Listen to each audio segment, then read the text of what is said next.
e aqueles textos absurdos, enigmáticos, terríveis de se entender, atribuíam um apóstolo, os caras liam e falavam, nossa, mas verdade, Jesus disse isso. Se o cara pega uma igrejinha de periferia, muito distante das sedes, das grandes sedes onde estavam estudiosos, eles conseguiam ganhar muita gente.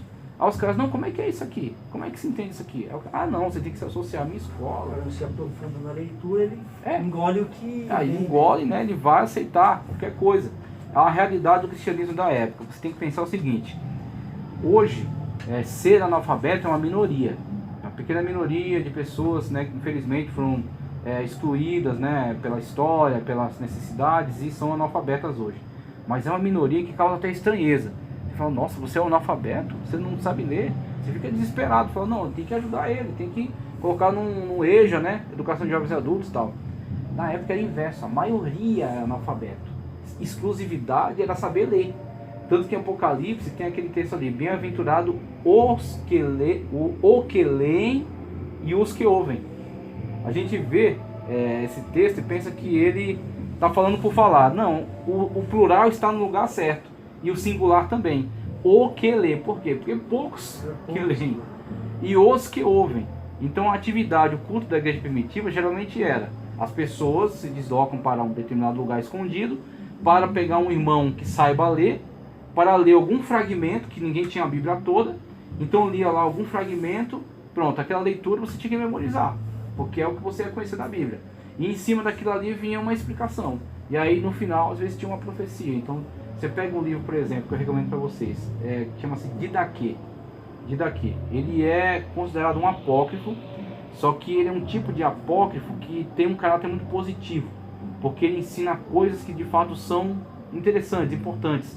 E ele nos dá um quadro de como era a igreja primitiva. Chama-se Didaquê.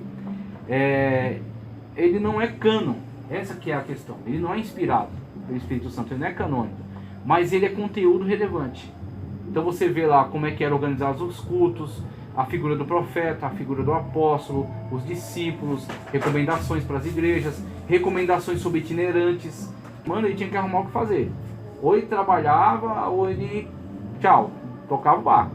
Porque é até interessante receber um itinerante. Trazia um conteúdo, uma leitura, um texto que ele tem de outra igreja, que ele copiou. É interessante, mas se ele ficar muito tempo, ele se torna alguém folgado e vai se encostar na igreja. E aí, seguindo aquilo que Paulo fala, que quem não quiser trabalhar, não coma. Então o Didaquê, ele já passou essa orientação. A gente vê interessante isso.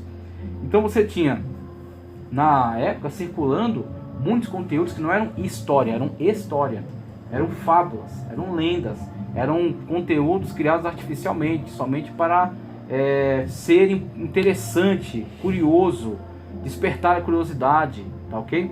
Você tem, se você tem na fonte editorial, tem 3 livros, só apócrifos. Eles fizeram 3 coleções desse tamanho aqui, ó. Apócrifos do judaísmo, apócrifos do cristianismo.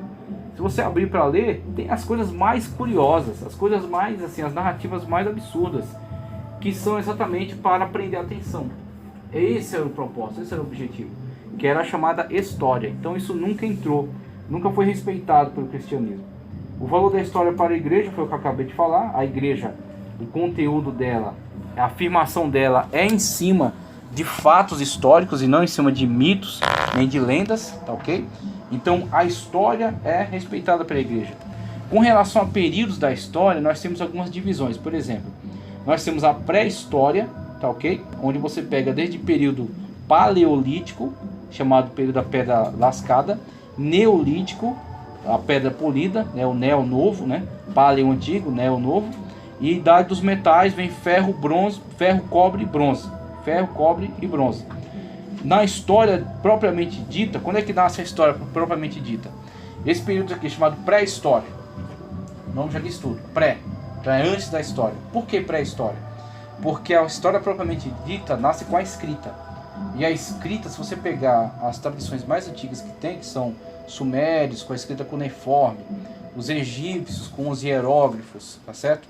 E o sânscrito dos hindus, tá ok? Você tem aí, recua até 4 ou 5 mil anos atrás. Então 4 ou 5 mil anos que você tem com documentos. Aí documentos não é só papel. Por exemplo, o cara escreveu numa pedra.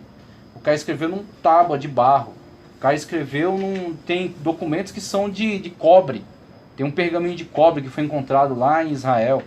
Então, enquanto você consegue recuar com documentos, você está na história. Se você recua uma época que você não encontra evidência de documentais, você está na pré-história. Aí, para você estruturar a pré-história, como eu falei aqui, você vai olhar para os objetos. Então, os caras pegam um terreno para cavar e começam a cavar. Aí cava, aí ele vai marcando. Por exemplo, se a gente, aqui o chão está lá em cima, né? A rua está lá em cima, e aqui a gente está embaixo, o cara começa a cavar. Aí ele vai delimitando os estratos, a partir daquilo que ele encontra. Até aqui eu achei documento, até aqui eu achei tais objetos, até aqui eu achei metais, até aqui eu achei pedra. E aí, se ele pega um período onde só tem pedras que foram grosseiramente trabalhadas, por exemplo, uma ponta, que ele sabe que aquilo ali foi usado numa lança, mas aquilo está grosseiro, ele fala, essa aqui é a idade da pedra, isso aqui é paleolítico, tá certo? Então, materiais brutos, grosseiramente trabalhados. Agora, se o negócio foi lixado, foi raspado, foi feito com perícia, ele fala, está no neolítico. Então você não tem texto, você tem material só. Aí chega em outra camada, fala, não, agora eu estou achando aqui, que aliás está invertido. Primeiro veio o bronze, por quê? Mais fácil trabalhar. Então a fundição do bronze era mais fácil, você precisa de menos temperatura. Aí começaram a trabalhar com bronze e fazer materiais, depois começaram com cobre, que já é mistura. O cobre já é ligas misturadas. E o ferro é o mais difícil, tanto para se obter, tá, quanto para se fundir. Para o cara produzir uma fornalha dessa, ele tem muita perícia. Ele já passou por todas as épocas, ele foi evoluindo a ponto de construir, né, chegar à técnica de construir uma fornalha, de saber qual é o material certo, saber qual é o ponto certo para aquele material se fundir, né, e derreter aquele material e fazer o que ele quer fazer. Por exemplo, uma situação para vocês verem o que é essas duas épocas.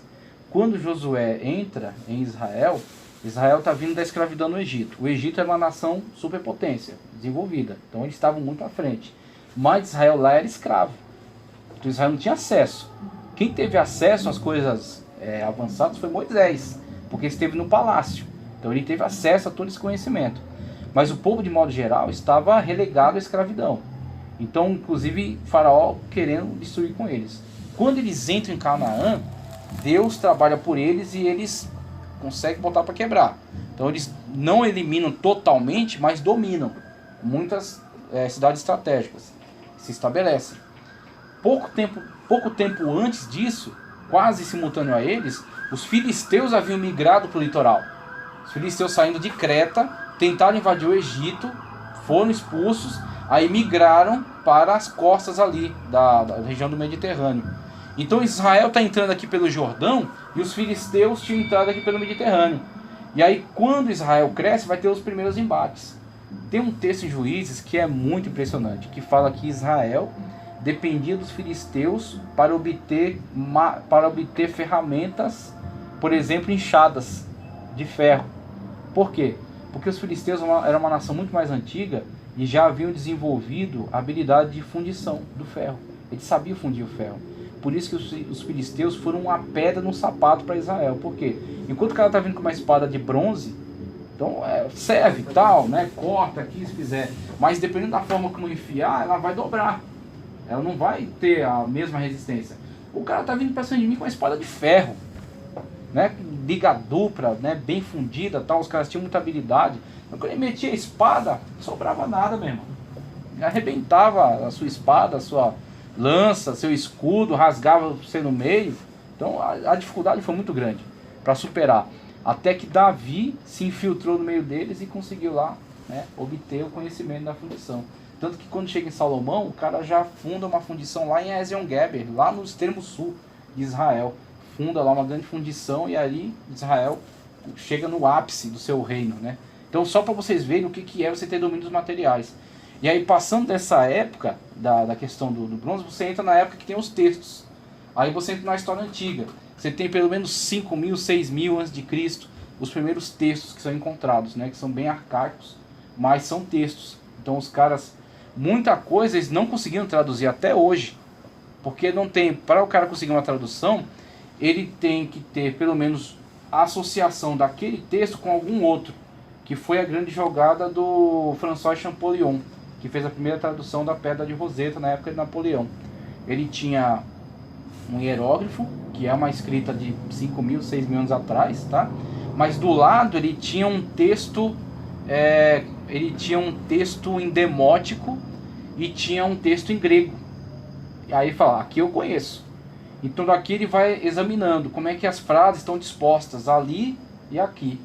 E aí ele vai fazendo essa transição. Quando ele conseguir estabelecer uma lógica, ele aplicar a lógica na outra parte e der certo, ele fala traduzir. Que aí ele fala, entendi como é que funciona essa língua. Então ele não sabe assim, por exemplo, a sonoridade das palavras, mas ele sabe as ideias. Sabe? Tá? É isso aqui que ele está dizendo. Então você tem história, né, pré-história, história propriamente dita com os textos. A história é dividida entre antiga, média, moderna e contemporânea. Então a história antiga, ela vai nos grandes impérios. Ela vai nos grandes impérios da antiguidade, tá certo? Mais remota da história até a época de Roma. Então até Roma a gente avança em história antiga. História da época da Idade Média, você tem a queda de Roma para os bárbaros. Eu até coloquei aqui. No 395, Roma cai para os bárbaros. Então de 395 até o descobrimento da América, que é 1492. Tudo isso é Idade Média, tudo isso está dentro da Idade Média. Desde a queda de Roma até a descoberta da América. E aí de lá para cá você tem história moderna, que aí já entra século XV, tá ok? E história contemporânea, que aí você já entra a época da Revolução Industrial para cá, 1700 e pouco, tá? Amém. Se deu o resultado, tá bom. Vamos lá. Aqui é o seguinte. É isso aí. Tô falando e já tá buscando. Aí você tem, depois dessas divisões da história, você tem isso aqui, ó. A situação que ele coloca para nós aqui, não sei como é que tá para vocês, mas a minha tá, ó, períodos da história da igreja. A minha aqui tá períodos da história da igreja. Ele divide, ó, período antigo de ano 1, que não existe ano 0, tá? É sempre a partir do ano 1 da era cristã. Então, ano 1, tá? Até 590 depois de Cristo, você tem do nascimento de Cristo até Gregório I, que é onde entra grande divisão aí para a igreja assumindo um papel como Estado. A igreja agora não é apenas uma instituição religiosa, ela tem poder político. Inclusive ela se arroga o título de ser a mãe de todas as demais igrejas. O Papa se arroga o título de ser o líder de toda a cristandade. E a igreja diz que não há salvação fora do território doutrinário da igreja. Ok? Então você tem aí esta época onde você tem o nascimento do cristianismo, cristandade antiga, né? Cristandade primitiva, avançando até este grande evento no qual a igreja agora assume uma característica estatal. Outro período que ele coloca é o período medieval, 590 a 1517 depois de Cristo, do surgimento do papado até a reforma. É um período porque com a reforma você teve lá atrás um grande cisma da igreja, que é entre a igreja católica apostólica romana do ocidente e a igreja ortodoxa, tá, ok? Primeiro a ortodoxa bizantina, depois grega, depois russa. Então você tem uma descentralização nas igrejas ortodoxas. Então teve um cisma entre o catolicismo romano do ocidente, que é centralizado, a figura do Papa, que é o vigário de Deus na terra, centraliza todo o poder, né? Então toda a cristandade do ocidente está subordinada ao Papa. E no Oriente não. Então você tem o cisma, antes do cisma da reforma, você tem esse cisma entre a igreja do Oriente, dos patriarcas, tá? E a igreja do Oriente, ela geralmente, o patriarca daqui, por exemplo, o patriarca de Constantinopla, ele não manda na Grécia, ele manda em Constantinopla. O patriarca da Grécia não manda na Rússia. Então você tem um patriarca aqui, tem outro patriarca ali. Então a igreja ortodoxa é descentralizada. E na verdade esse modelo me parece muito mais semelhante à igreja primitiva, que também era descentralizada. Tanto que Cristo escreve 7 cartas. Não, ele escrevia uma só e falava, fala para todo mundo aí. É a mesma coisa. Exatamente. Ele escreve 7 cartas porque a igreja, ela nunca teve essa... As pessoas olham às vezes para o catolicismo e falam, nossa, hein, que legal, todo mundo obedece o Papa, deve funcionar muito bem. Não funciona não, querido. Por quê? O Papa, você vê o Papa Francisco que está aí, o cara pensa a maior bobagem, a maior besteira, e todo mundo tem que calar a boca. Porque ele tem autoridade e o que ele fala é infalível, é inerrante, conforme Vaticano II determinou.